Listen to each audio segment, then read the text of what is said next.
We are on a path to creating a world where man can control machine through thoughts alone. But if we can control machine, can machine also control us? Artificial intelligence is software that writes itself. It writes its own updates. It renews itself. This whole conspiracy to enslave humanity is a psychological game.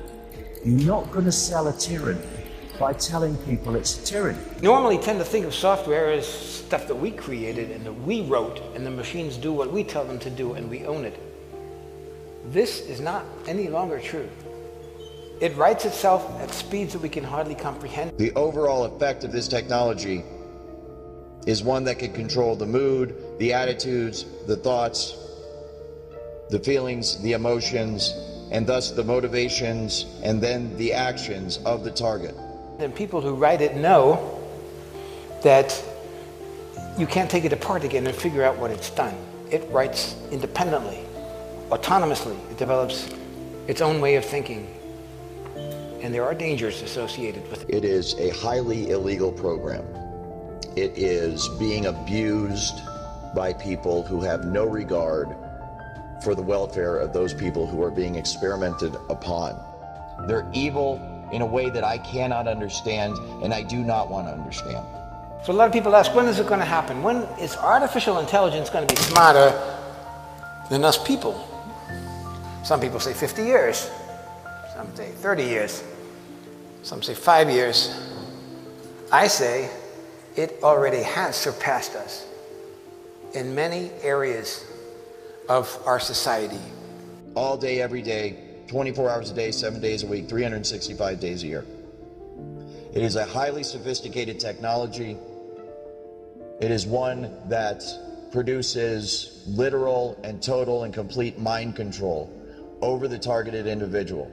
There are millions of Americans across this country that are crying out for help. Now I want you to understand what the power of artificial intelligence is, and I have two examples. One is surveillance cameras. Everybody knows, that we're being watched by cameras everywhere, and most people think surveillance is a camera there and it's me down here and it's watching me. One person, one camera. Well, that's because we're stupid.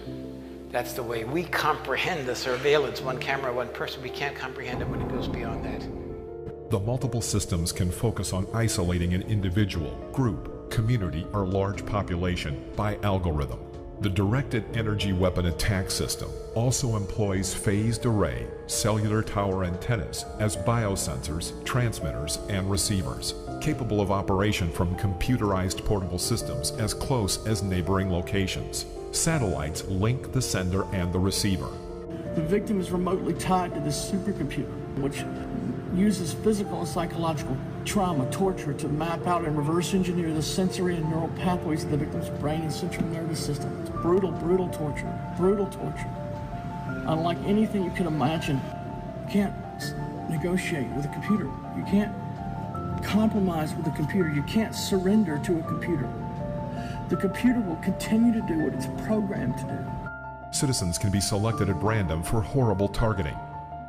Using covert psychotronic, advanced electromagnetic technology beamed from state-of-the-art operations centers globally.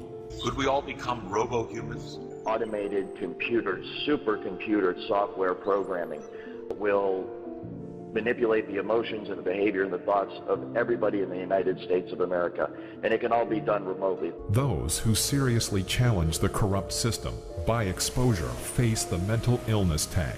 Coercive, non-stop, covert, psychophysical energy weapon torture to silence them and shorten their lifespan. Now, we have to be very careful because survival is an issue for artificial intelligence. It needs to exist to be able to do the things it wants to do according to its program. So it lays, like insect eggs, backups and computer programs all over the world, thousands and thousands of them, so that if we do destroy part of it, it's still alive. My job to you is the wake-up call to make you aware of the problem. Your job is to figure out how we're going to stop this before it kills us.